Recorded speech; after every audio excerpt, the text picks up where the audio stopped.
of homelessness, a lot of people think of, people living on the street. And under the federal law, the McKinney-Vento Homeless Assistance Act, that actually defines homelessness within the field of education, there's a much broader definition for that. And so that does include folks that are unsheltered, living on the street. It also includes folks that are in a shelter, in a hotel motel. Maybe they're doubled up with friends or family. Maybe they're living several families together in one residence. There's a lot of different situations that fall into that category, and it really just it includes those that have lost permanent housing due to economic hardship or disaster. In Springfield, I did a story earlier this year, and there were about 1,100 kids who were identified as homeless under the McKinney-Vento Act, and the overwhelming majority of them were doubled up with another family, because that's the reality in Springfield. The kids who live in hotels and live in a situation where they're really having to get along with 10 or 12 other people in one house, maybe with 2 bedrooms and 1 bathroom. That's the reality day in and day out.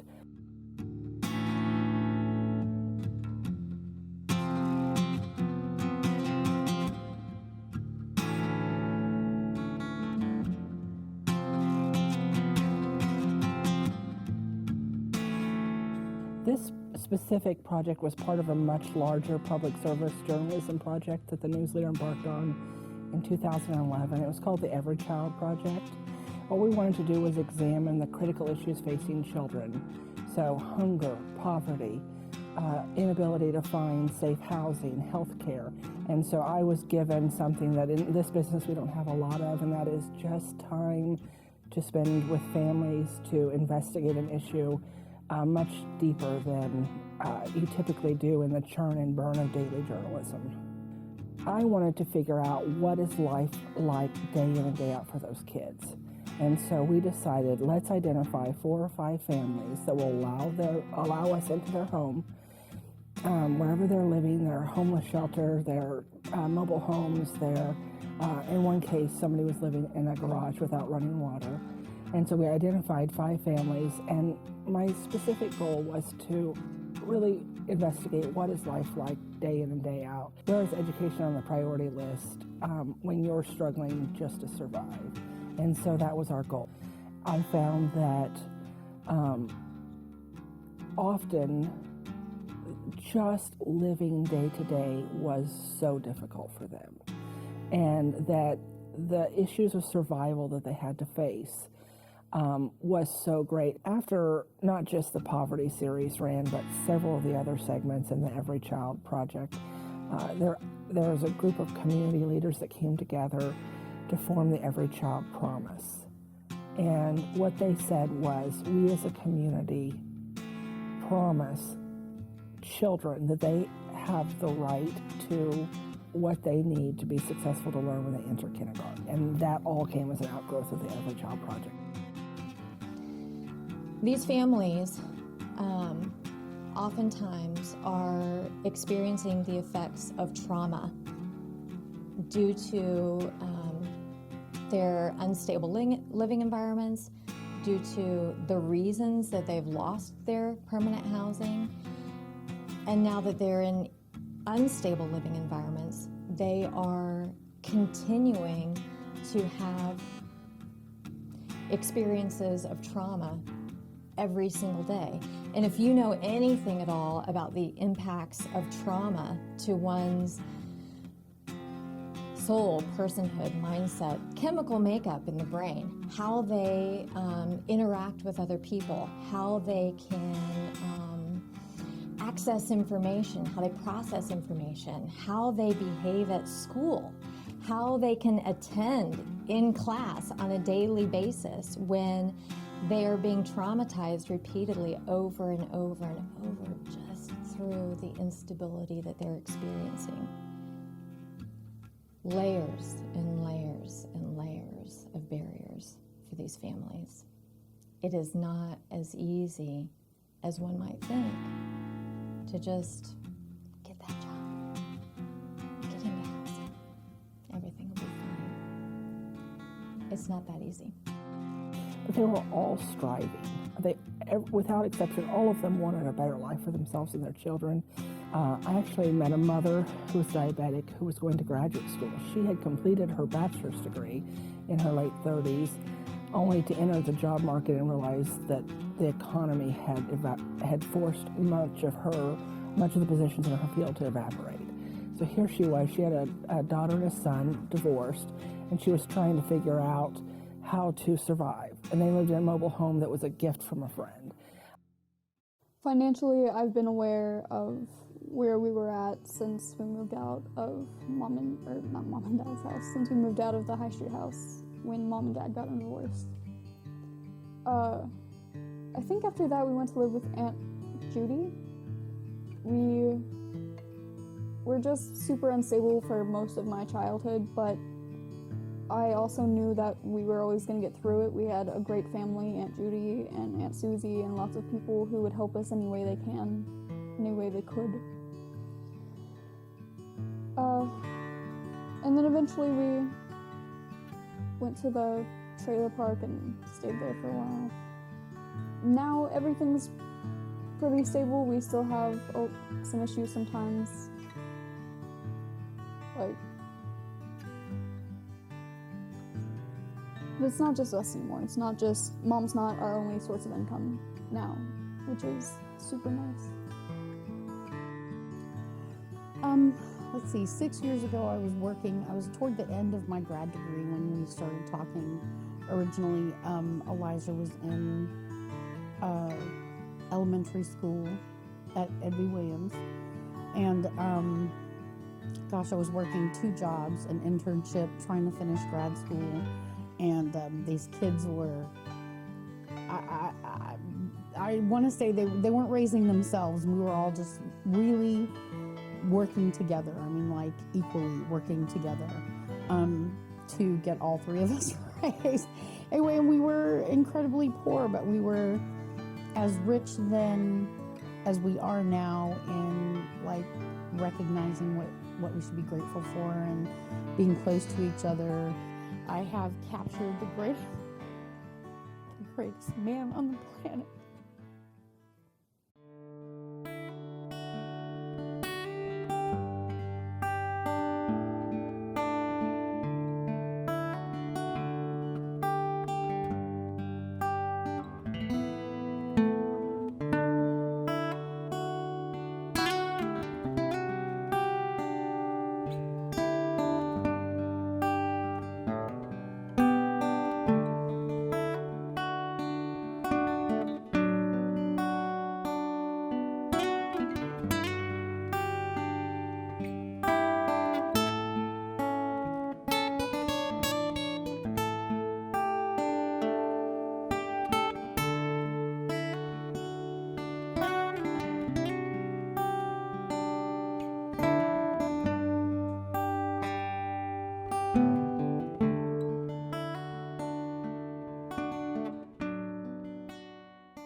He loves these kids.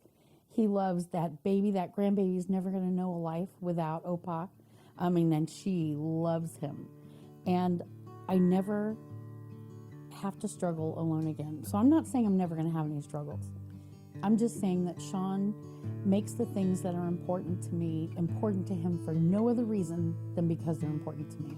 I am not anything without these kids. This is my whole life. Everything under this roof, it all comes from here. And without them, there wouldn't be a me, this me, and he couldn't possibly love me. I mean, I don't even know that I would recognize myself. And I sincerely doubt that he would recognize the good in me if I weren't their mom. And he really takes that as seriously as I do.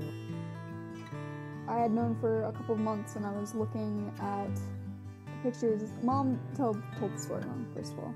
Just want to point that out. Whenever I came out to her, it was less me coming out to her and more her guessing. I was looking at pictures of trans men online to kind of get an idea of what changes my body would go through, because at this point I was still learning. And Mom saw me and asked if I'm sure she told you about the bet where that they had going on, that other lesbian. They were wrong.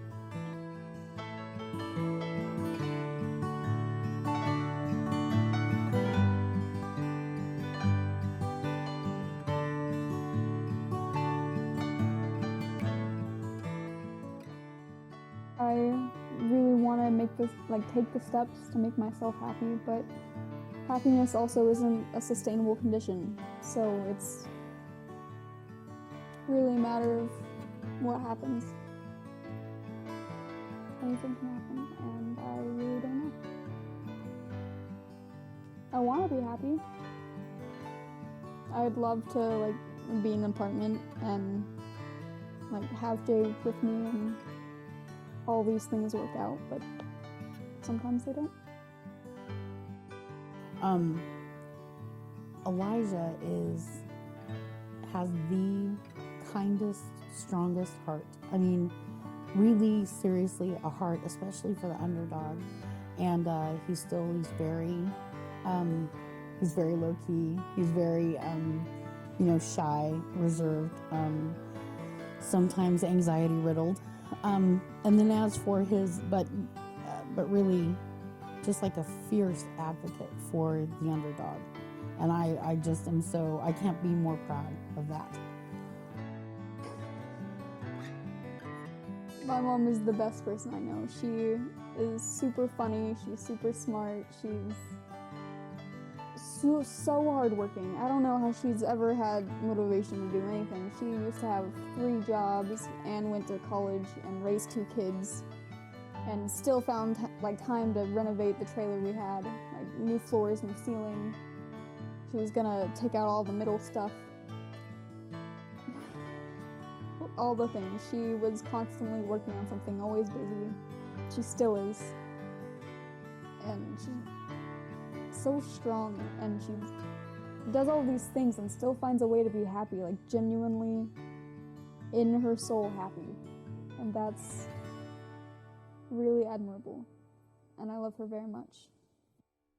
I have always loved to read. I've always loved to learn. Now, I've not always made good grades because, it's boring, and plus it's hard when you're hungry and distracted. And this is a real thing. I'm not whining or bemoaning my life. I'm just saying that when you're hungry or you are extraordinarily sad or you are trying to recover from some sort of familial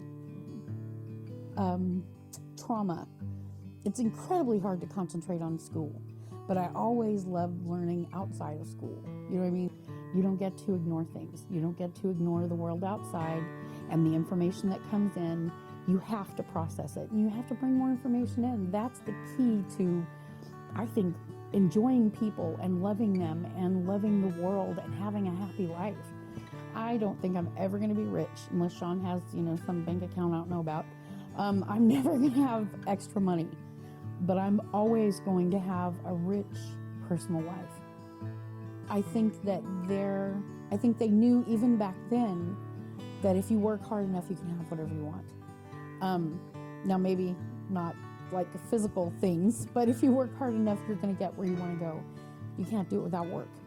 And so they have to put the effort in, they have to put the thought in, they have to put the educating themselves, they have to put it in. They knew it then, they know it now, and that's what they do.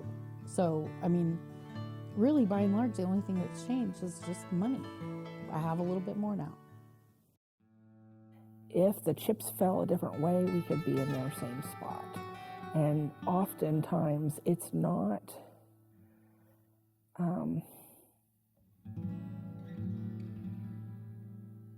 oftentimes, just enough bad things happened in a row, and they didn't have the resources to pull themselves out. And that's what I think I understood after this project more than I certainly understood before. And I also,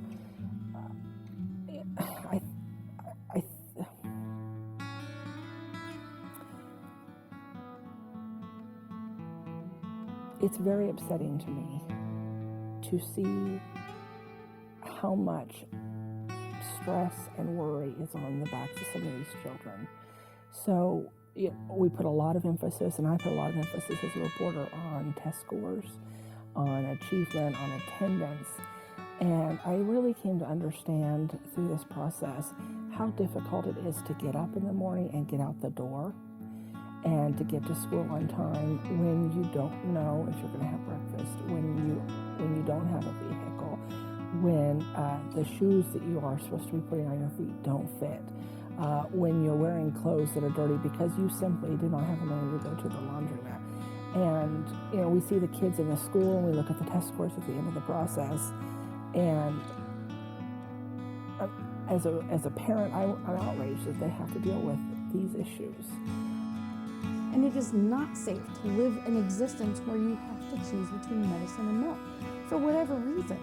So sometimes I've heard the judgment call about, well, you and the dad should have gotten married, or maybe you shouldn't have had a baby with somebody when you weren't married to them, or maybe this, or maybe that.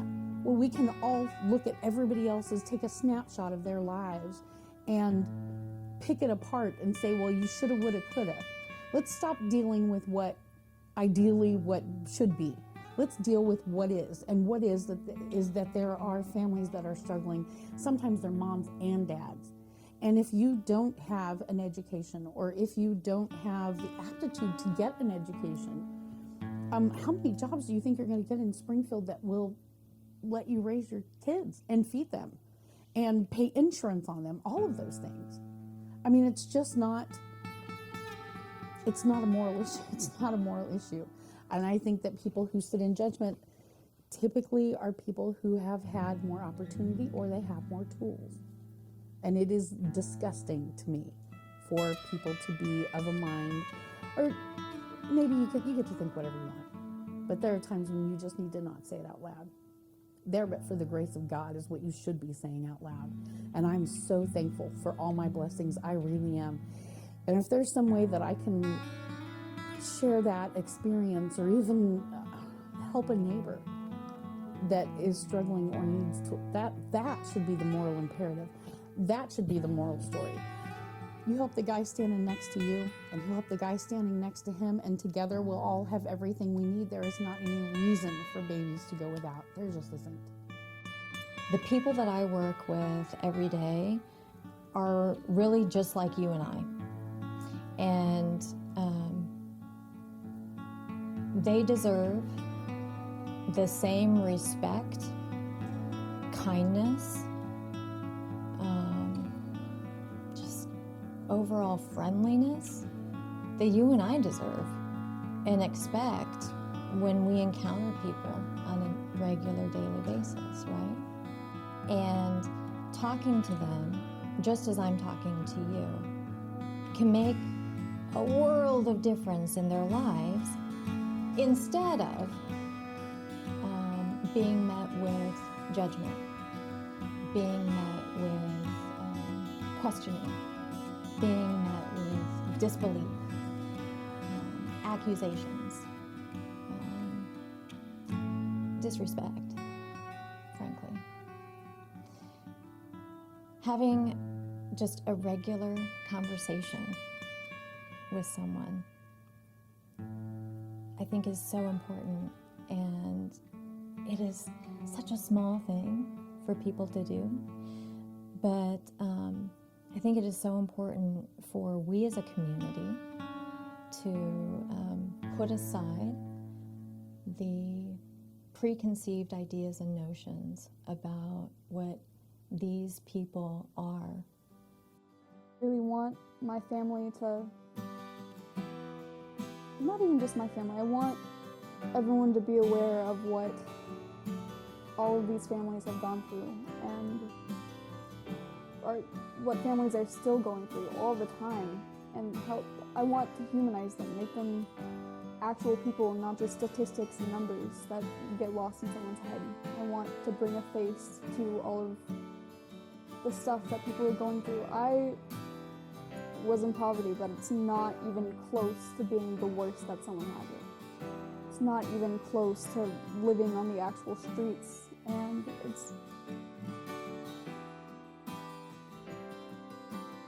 and a lot of people don't even have the standing point that I have. A lot of people have never even been close. And it's